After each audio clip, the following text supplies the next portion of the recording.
for Monday, July 1st, 2024 at 7:16 PM. Roll call. Kelsey, Present.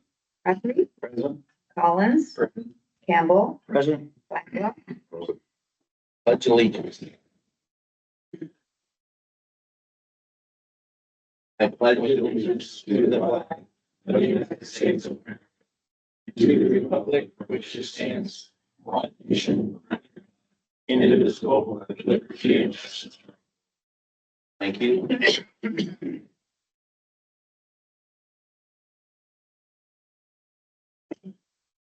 Looking for a motion to approve the agenda this evening. Motion by Dockery, second by Blackwell to approve the agenda. All those in favor say aye. Aye. Nays, ayes have it. Go any further here, I have a little statement I'd like to read for the city to the public about some things that have been going on here lately. I'd like to take this opportunity to make a statement about the ongoing criminal investigation initiated by the Eldridge Police Department involving former employee Jacob Rowe. Many of you have seen information regarding this on several media outlets that have been reporting on this situation, and the Eldridge Police Department has issued a public statement. I want you to know that the city council is aware of this investigation, the arrest, and the pending charges. And while I'm limited in what information I'm able to provide, I certainly want to briefly comment on the situation and share what we can at this point in time. The Eldridge Police Department investigated criminal allegations against Mr. Rowe, which led to his arrest on the evening of Friday, June 28th, 2024, here in Scott County. Mr. Rowe was booked in Scott County Jail for the following 6 charges. Number 1, unauthorized use of credit card, which is an aggravated misdemeanor. Number 2, second-degree theft, which is a Class D felony. Number 3, unauthorized computer access, which is a serious misdemeanor. Number 4, unauthorized computer access to confidential records, which is an aggravated misdemeanor. Number 5, tampering with records, which is an aggravated misdemeanor. And number 6, conspiracy to commit aggravated misdemeanor, which is an aggravated misdemeanor. The rest follows the city's internal investigation, which resulted in Mr. Rowe's termination from his employment as the utility interim manager. Several matters were then turned over to the Eldridge Police Department, who is conducting an investigation and working with the Scott County Attorney's Office. At this time, the investigation is still active, ongoing, and additional information will be released when you're able to do so without compromising the integrity of this investigation. It saddens me that the city has been put in this position to spend so much time, effort, and resources to address the behavior of others. However, I want the citizens of Eldridge to know that I, Mayor Frank King, this city council, and the city administration will continue to do what is right and what is necessary to perform our services to you to the best of our abilities. We will continue to protect the city, our employees, and our property in the best interest of taxpayers at all times. Thank you. Proclamation to skip plastic campaign. Whereas the city of Eldridge is committed to promoting sustainable practices, reducing plastic waste, and preserving the environment for present and future generations. And whereas single-use plastic straw, cutlery are amongst the most prevalent sources of plastic pollution and often end up in landfills, oceans, harming wildlife and ecosystems. And whereas the city of Eldridge recognized the importance of proactive measures to address this issue. And whereas the Skip the Plastic campaign created by Nikolai Pop and Nikolai Turtle Company in partnership with Mississippi River Cities and Towns Initiative and the Bi-State Conservation Action Network aims to reduce the unnecessary use of such single-use plastic straws cutlery by promoting the practice of providing such items only upon request by customer. Now therefore be it resolved that I, Frank King, Mayor of the City of Eldridge, do hereby proclaim the implementation of Skip the Plastic campaign throughout the city of Eldridge, Iowa, to commence on July 1st, 2024, and to continue its ongoing campaign. I urge all of our residents, businesses, and visitors to join us in this effort to reduce plastic waste and protect our environment. I commend all businesses that are willing to participate in Skip the Plastic campaign by only offering plastic straws and cutlery when requested to take proactive steps towards reducing plastic waste. I also commend all residents who refuse single-use plastic items and celebrate businesses that are making their effort to skip the plastic. By collectively embracing sustainable practices, we can create a cleaner and greener city for all. Thank you. Ms. Pappas, are you here?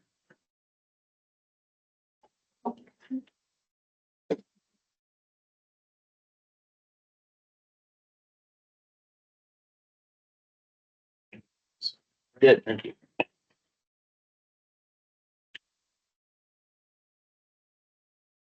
It's both of you. He smiles. Thanks, Mark. Thank you. Stephen, and thank you for what you do to make the world a better place. Thank you. Thank you. Can I ask? Yes, go a question? I'm just curious to see what, prompted your interest in this endeavor. Is there something personal that you experienced and just Okay, so, basically what led to like this campaign was I started a company called Michelina's Turtle Company. And I was, I think 8, which was about 5 years ago. And basically we sew and sell metal straw pouches and sell them with metal straws and we donate all the profits, which has been over $10,000 today. So I thought recently that like we needed a campaign and I think we started this campaign about 7 or 8 months ago or a year or something. And this is our 14th city to issue a proclamation. And basically it's been my life since I was like 8. perfect? Thank you for taking that interest with that. You know, a lot of people, unfortunately, they don't think about the environment. Tend to pitch stuff out the windows, Yeah. trash cans overflowing parks and stuff, and then if they can get into the waterways or animals can digest it. Which can lead to bad results. So thank you so much for that. So what can we do as a city? You know, we pass a lot of proclamations, but what can we do to not necessarily enforce, but encourage residents and businesses? I mean, is there any type of, you know, any window cleans that businesses can have if they're environmentally friendly, so we can go support those businesses? Sorry. We have stickers that we have for, businesses that are participating in it, which are for their windows and they have like a little QR code that goes to like our website. So if companies and businesses are participating, you can definitely. Thank you.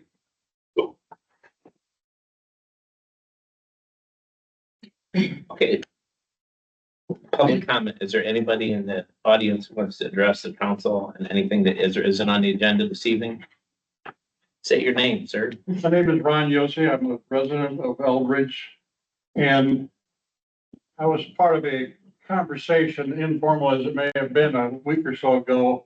And this idea that I'm going to present was brought up by someone else at that conversation. But in light of what I've seen going on with the council in the last few months and the cause, Mayor, of your recent statement, you guys have been under a lot of stress and you're doing a lot of long hours, a lot of heavy work on a number of different issues.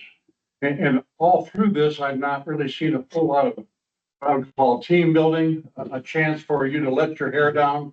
Now, I know for Mr. Yossi and Mr. Martins, that might be difficult, but we have the Elbridge Summerfest coming up in a couple of weeks. And they have a dunk tank. And I think it would be great if our administration, our mayor and our councilmen would all volunteer to be in that dunk tank. Because I have a handful of people that would love to throw baseballs at you. So seriously, in all seriousness, get human for a few minutes at the next festival and volunteer. Yes, even you, Mr. Campbell. And Mr. Rodolphe, you would be a good candidate as well. So I make that suggestion. I know it won't take a motion or anything, but please give us some serious consideration. The city needs it. Thank you. For the record, I've already volunteered, so I challenge the rest of the people. for the record, it's normally, I think, $3 or $5 for 3 balls. I think if I go in the tank, it should be $10 for 4. We have a couple of officers that are gonna do it again this year.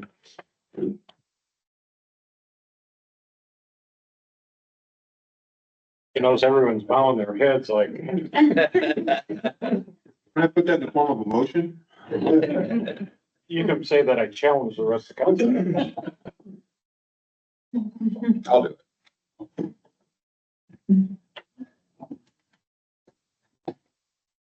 Thank you for coming.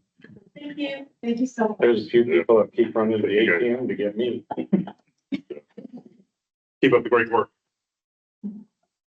Number 6A, consideration to approve the city council minutes from the June 17th, 2024 meeting. Discussion, Mayor, make a motion. Do I hear a second? Second. Motion by Blackwell, second by Collins to approve the city council minutes from June 17th, 2024. All those in favor say aye. Aye. Nays? Ayes have it. Consideration to approve the bills payable. Anybody have any questions for Martha? I just had a couple, and she's gonna find a couple bills. Tires, and there's another bill, to figure out what unit those expenses were paid to. Mr. Blackwell? Mr. Campbell? Mine were all answered today, but I would like to make a comment if I can. Yep. I would like to address one bill, the bill for legal services for Pappas Rec for $20,808. And we also approved a bill last time for $17,000 for the month of March, for a total of roughly $40,000. I just want to say publicly that that's money well spent for Allison. To deal with an issue that we really shouldn't have had to deal with. And not wait the lights at the end of the tunnel. We need to thank you for what you've done. Some of the events of the past week with the mayor alluded to, and then the ruling of the Iowa Public Information Board that validated everything that we did. That action was really in part due to Allison's guidance and her expertise that we couldn't have gotten through without that. And it needs to be publicly said that you went above and beyond for us. I want to thank you. Thank you. Appreciate that. And she gave us a discount on the process. She did. Thank you for the discount.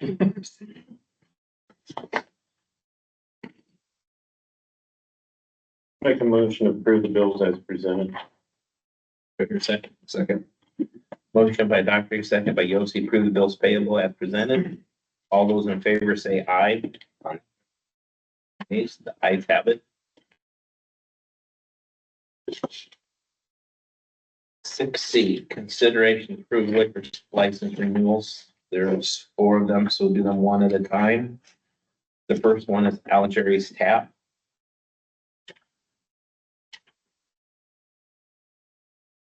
It looks like Andrew signed off on that. He's 110, right? Yep.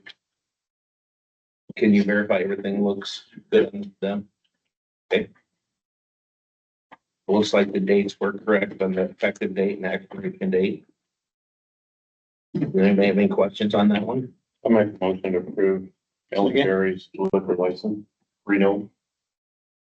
Okay. Motion by Dockery, second by Campbell to renew Allen Dairy's liquor license. All those in favor say aye. Aye. Nays, ayes have it. Number 2, the Big Ten Mark number 25. It looks like the chief signed off that again, and everything looks good there. It looks like the expiration date is correct as well.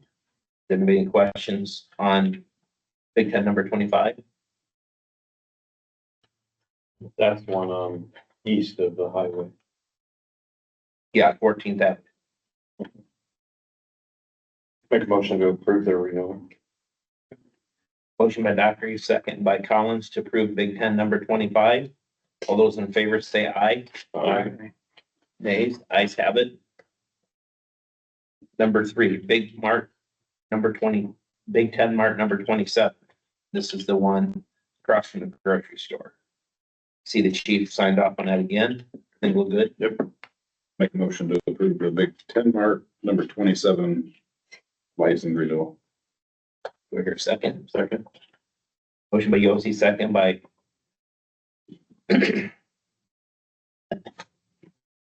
Dockery to approve Big Ten Mars renewal.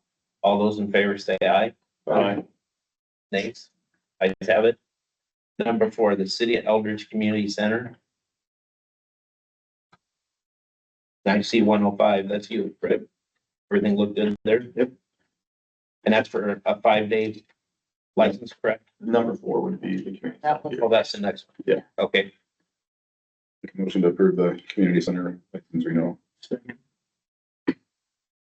motion by Yossi, second by Collins to approve the, The only question I have is, we don't have anything down for insurance there? Is that covered under city policy? No, it's not. Covered through border insurance.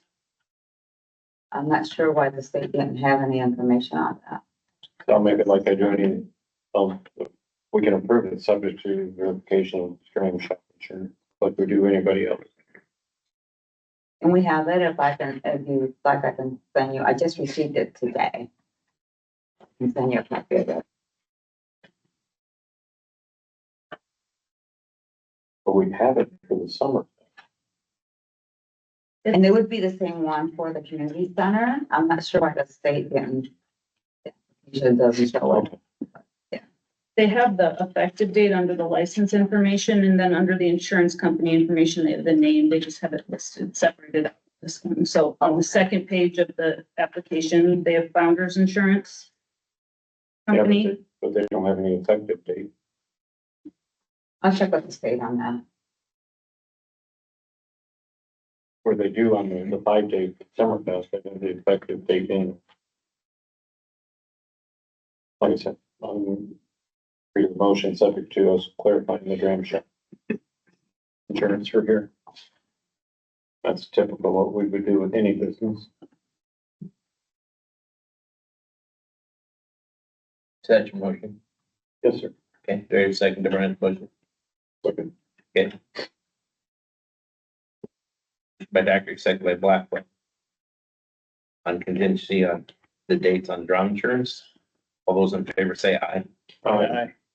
Nay? Ayes have it. 6D, consideration to approve a 5-day liquor license for the City of Eldridge Summerfest. I see the chief signed off on that again. And there actually are dates on this one. Make a motion to approve the 5-day liquor license. Motion by Dockery, second by Blackwell to approve the 5-day liquor license for the City of Eldridge for Summerfest. All those in favor say aye. Nay. Have it.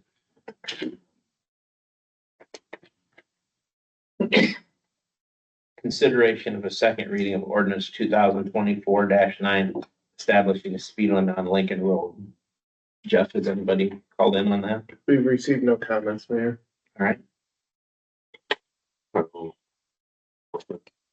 I was like looking down there, as I asked, have you made any stops or traffic slowing down now? Mostly off of, Fox Ridge on Lincoln, coming down Fox Ridge, didn't slow down. It's got a good proactive Fox Ridge area. Once they turn on to, East Lincoln there, coming to the First Street, it's not as big of an issue. They're not coming all the way from the east from Scott Park. You normally see more accelerated speeds on the west side of Lincoln. So it's a lot more foot traffic right now because it's nice on coming from like Fox Ridge area. So you gotta be cognizant of that too. Do you feel like the campaign that we're doing now is slowing up traffic? You feel? It's helping. I mean, I think people are paying more attention, seeing guys there, being proactive. Definitely helping a little bit, but summer months, you always get people out. It just depends on the day. Jeff, do you have any luck getting access to a farm entrance? Possibly using this speed camera? I've made a call, I haven't heard back yet from the owner, so, but I don't suspect there'll be an issue, but I'll confirm. There's a farm entrance. Say a couple thousand yards east of the intersection, that would be a good spot. to put the trailer up.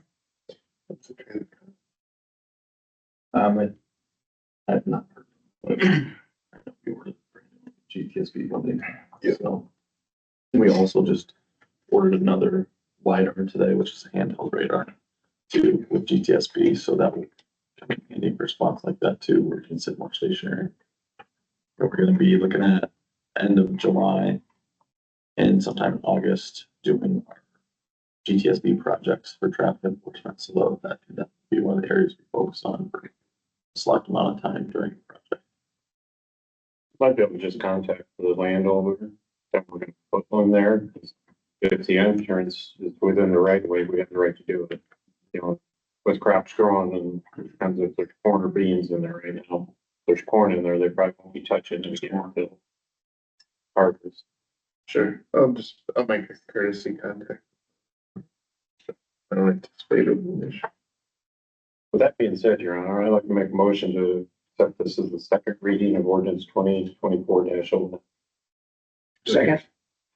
Motion by Doctor, second by Campbell to approve the second reading of ordinance 2024-9. Roll call. Blackwell, Campbell, Aye. Collins, Aye. Dockery, Aye. Yossi, Aye. 7B, consideration to approve the budgeted asphalt ceiling project proposed by G Asphalt in the amount of $21,553.04. Am I calling you in for this, please? Sure. So Tony, provided this memo. to me. This was a quote that they got for this specific, crack ceiling project when we were in the budget cycle. So it was budgeted into that line item that currently has 67,000 for fiscal year 25. The vendor will be in the area in the coming weeks and they would like to move forward with scheduling that project while they're here. This will be funded out of road use down. Yes, 110, yep. Will this be started on after Elder's Day weekend then? Yes.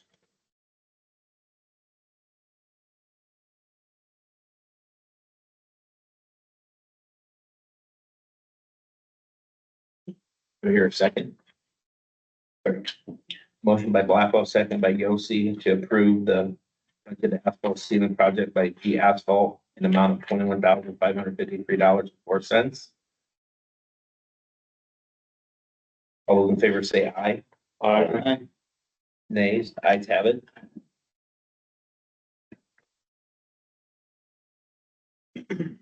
Consideration of the first reading of ordinance 2024-10, amending Title B of the Elder City Code, adding chapter 14 for social posts. Definitely calling you for that. Yes, Mayor. Several months ago, I was approached by Corporal Costas about this and then spoke, with Chief Lillig several times. This ordinance is modeled after, Scott County ordinance, that they have in the county. We basically just changed, a few minor things to make it pertain specifically to Eldridge. I think the police department believes that this will help give them greater power to enforce teen, underage, minor drinking parties and social gatherings within the city and provide them with the ammunition to have a bigger deterrent to deter individuals from hosting such parties. Have we had a rash of them lately in town? We've had more probably this year, end of last fall than we had previously. Like Jeff, this helps deter where we can maybe hold parents a little bit more accountable. If, say they're out of town and you've got an underage party at their house or whatever else, just to help the problem going forward. So it's not the same locations all the time. It looks just like there's some penalties that will be enacted with this. There are, and I believe those are the exact same penalties that are in Scott County ordinance, Okay, or just trying to be consistent. I'll read the purpose of this. The purpose of this chapter is to protect the public interest, welfare, health, and safety within the city of Eldridge by prohibiting the consumption of alcoholic beverages by persons under the age of 21 at premises located in an Eldridge. The Eldridge City Council finds that the occurrence of social gatherings at premises where alcoholic beverages are served or consumed by persons under the age of 21 is harmful to such persons themselves and a threat to public welfare, health, and safety. The city council further finds that persons under the age of 21 often obtain alcoholic beverages at such gathering, and that the persons who are in control of such premises know or have reasons to know of such service and or consumption, and will more likely to ensure that alcoholic beverages are not served or consumed by persons under the age of 21 at these gatherings. Based on these findings, city council has deemed it necessary to enact ordinance 2024-10.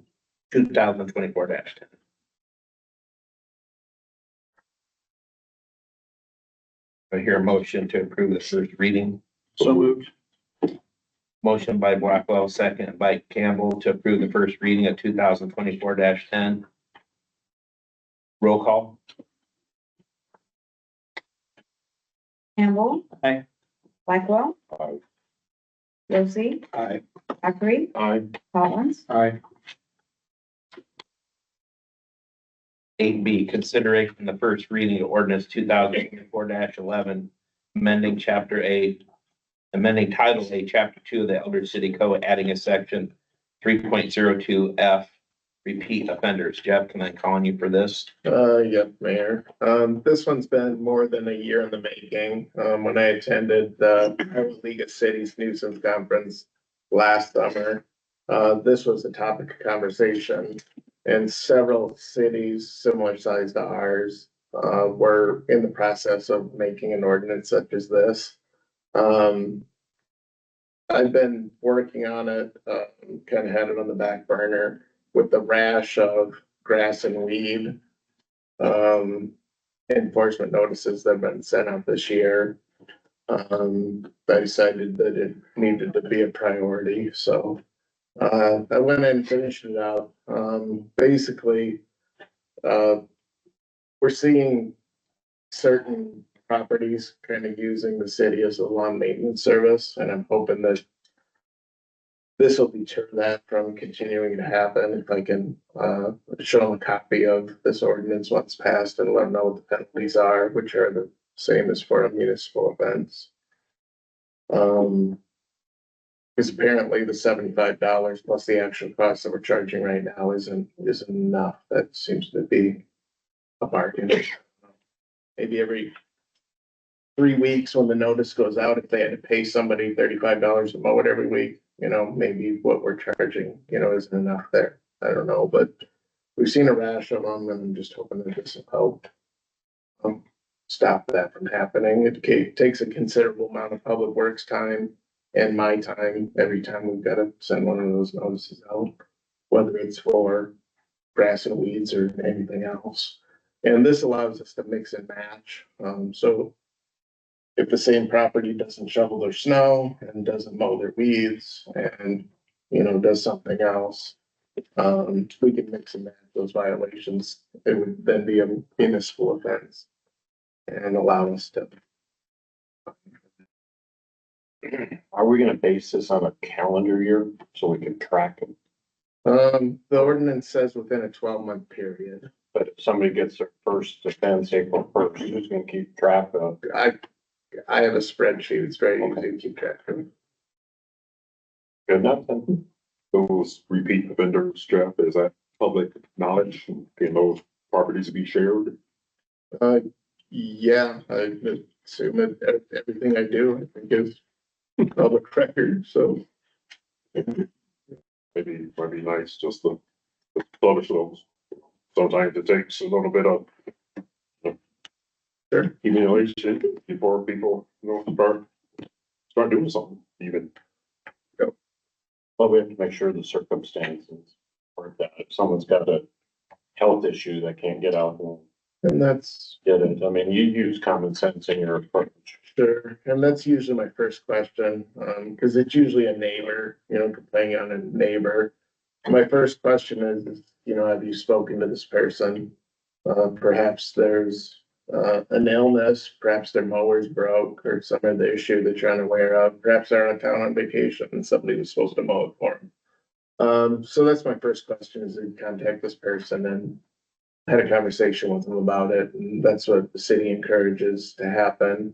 If the complainant insists that the city get involved, then a notice is sent. I've tried phone calls in the past, just as a friendly reminder, hey, could you please do that? Yeah, we will. It doesn't end up getting done, so now I immediately, if the city has to become involved, I immediately send the enforcement notice, so we've got something in writing that's we can then follow up and enforce with a phone call can be denied. Let's try to do everything in writing now and send them Always get sent regular mail, certified. the, and that's all that's required by state.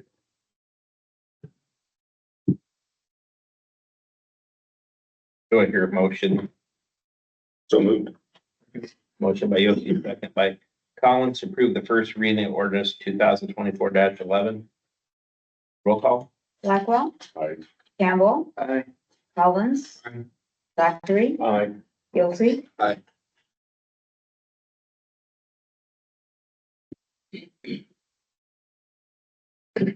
Number 8C, consideration of resolution 2024-20, approving the final acceptance of public improvements in Grunwald Grove Second Edition. Jeff, can I call on you for this? Yes, Your Honor. Grunwald Grove is ready to be accepted, so we'll take over those streets and sewers and we'll plow those roads this winter. There are several houses now that are occupied and a few more going up, so we'll have about half the circle probably occupied, at least by fall, I think. Hopefully.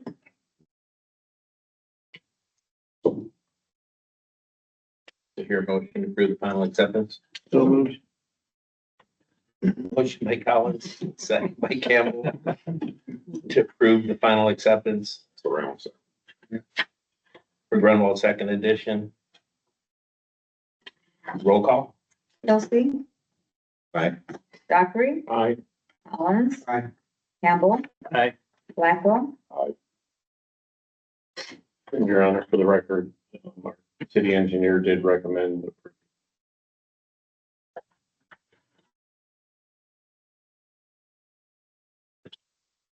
8D, consideration to approve the proposal from Shared IT for managed IT service and security for one-time project cost.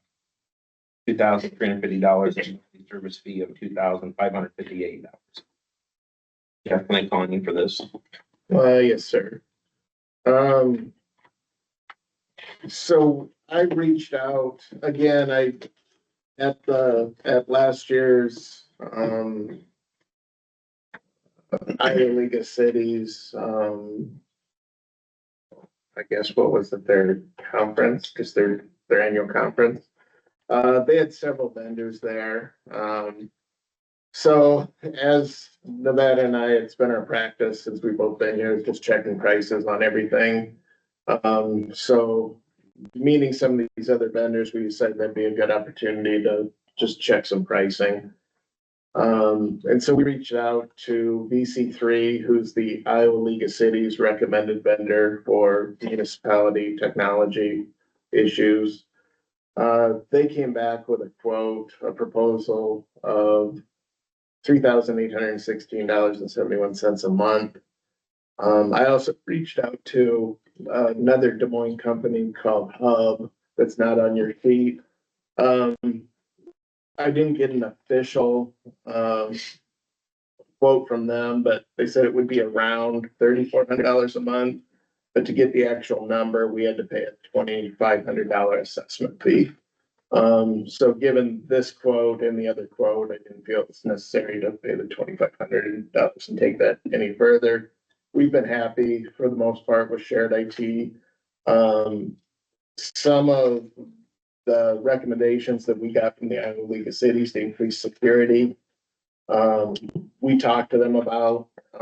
They did some research and they came back, and that's why the quote that you see is higher. We've got the same level of securities that the other companies were quoting at the higher prices, but there's just slightly less than what the other companies are charging.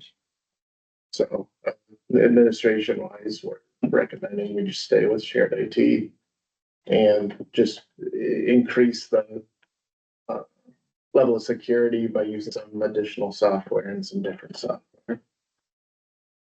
This will address some of our shortfalls that we had brought to our attention. Yep, Are absolutely. all of our computers encrypted? I don't know if anybody encrypted, but as far as accessing them from outside of the office, If you don't have the proper codes, 3 times it locks it up. yeah, So if you would, someone would try to get access. You know, it would just lock it down, so protect all the data. yes, yep, they do that, and Nevada, one of the first things that she did was establish the VPNs, the virtual private networks, when she came. So that instead of using third-party software, like remote PC or something like that, we're using an actual secured, private network to access the computers when we're out of the office. And so far, I believe Nevada and I are the only ones that are using that, but it is available for other staff and department heads. How many laptops does the city own? Not many, 6 or 10 or 7. less. Yeah. But most of them are not in use. They're unassigned right now and secure at City Hall. 4 or 5 that are assigned out. You should look at those and get those encrypted. If there's an additional cost, We do have multi-vector authentication for all of those, for signing in, plus the VPNs for accessing them offsite. Yeah, so the ones without the VPN on it wouldn't be usable outside of our network, other than the documents that they've got. someone stole it or found it or and took it. Yeah, and that's been one of our big initiatives, is getting everything onto the file server, which is part of some of the issues that we just went through, because some of that data was not. So, but that's been a big push, is to get everything onto the file server. Then it's secured, it's backed up. It's not accessible outside the network, other than, if we've got the virtual private network, which has the multi-factor authentication and it encrypted, line into the server. But yeah, no, this is a good step in the right direction. We do have a year left on, part of the increase was going from like Microsoft Basic to a premium version, which has additional security. We have another year left on our contract. It expires in March of 25. At that point, we'll probably look at going to the government version of Microsoft. That's gonna be a little bit of a bump in price going from premium to that. The difference I've been told is that all your data is stored in US-based servers and trade, which is recommended for our government entities.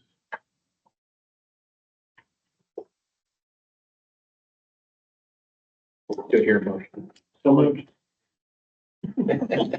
Motion by Campbell, second by Dockery. All those in favor, say aye. Aye. Nay. Ayes have it. Number 9, board and staff activity reports. I thought calling you first. The only thing I have tonight is just an update letting you all know that I will be out of the office from July 15th to the 19th, so I will not be at the next city council meeting. We'll have everything prepared and be able to speak to all of that. Jeff, do you have an update? Just that solar ordinance is still out there, floating around. So eventually, once I get some time to get some more staff input, you'll see that in front of you again.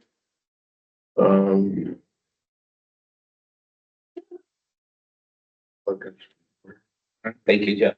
Jeff, with that solar ordinance with the school, plan on going to that. Is that something that we need to get for the school subject to our ordinances for solar panels?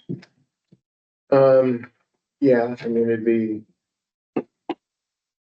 Cause yeah, right now we don't, there's basically nothing, except, state law. So, but yeah, I think it's important to take a look at it. And I don't think that what the school is proposing, it doesn't go against anything that's in the ordinance right now. So what the school's doing isn't an issue ordinance wise for. Okay. Martha, do you have an update? Yes, so I just wanted to bring to the council's attention that the city is not sales tax exempt for any goods that are purchased for the electric utility. It's found that out recently, just last week. So we will be paying, we're liable for sales tax on anything purchased for that. So we like transformers or poles or anything? Anything, yeah, you have to pay Really? sales tax. I just found out from the administrator with the state of Iowa. Okay. Is that something that changed? No, that's the way it's always been, but we just weren't aware of that. We do file tax returns and all of that for all of our electric utility related to those sales tax that we pay on those purchases. So if the city side would buy them and sell them to the utility board. I would not recommend. That would, yeah, that would not be good. I mean, some of the transfer should be Oh, yeah, 35 grand. exactly. There's a lot of sense there.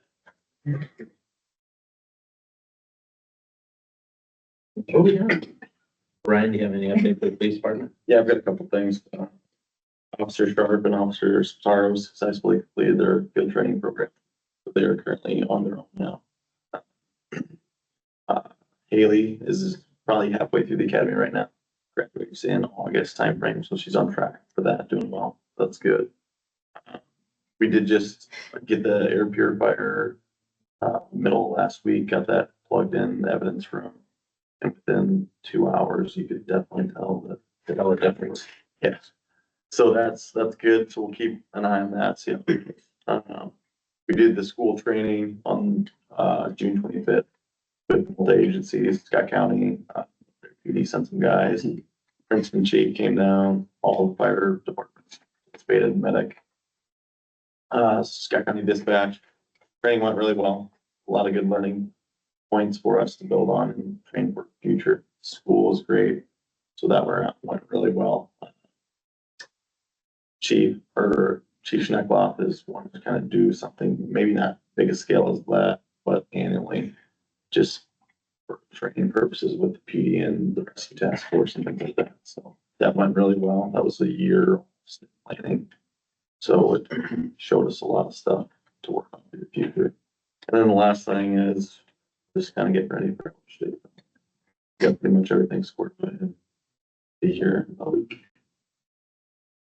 what time are you going in the dump tank for the record? I haven't signed up yet, but we were already voluntold we had to do it again. I guess we did last year.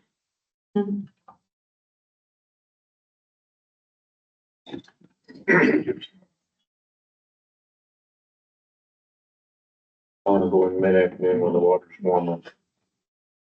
Go first. Building department, single family housing is a little bit slow right now, but interest rates the way they are. Ivy Acres is going great. They've got 34 projects, 34 single family units started. A lot of them are finished and they have occupancy permits. They're currently deciding where to put in their secondary access. They need that before we get to 31 occupancy permits. And, third, we're getting close to 150 feet from the entrance of North Third with occupancy permits.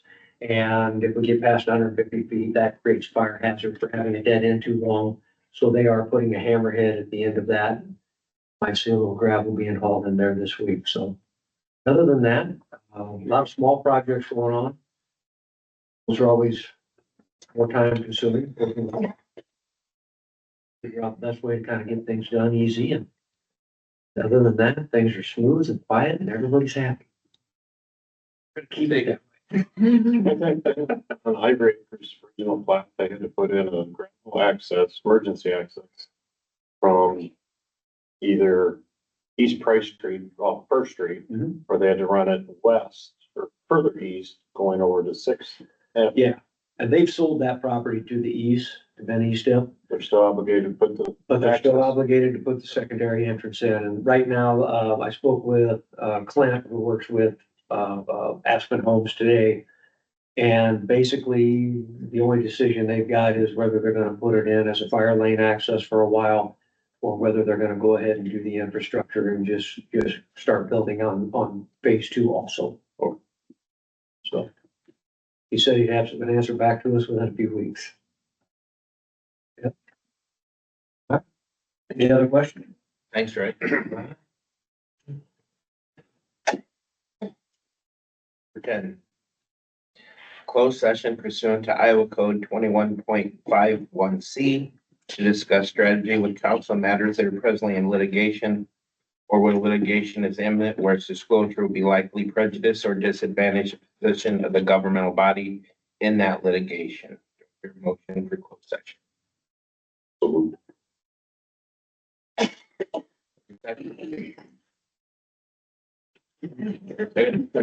Brian, sorry. Black, second by Yossi. Blackwell? Right. Campbell? Collins? Yossi? You guys will call me if, reconvene? Thanks, Mark. Let me use the resolution.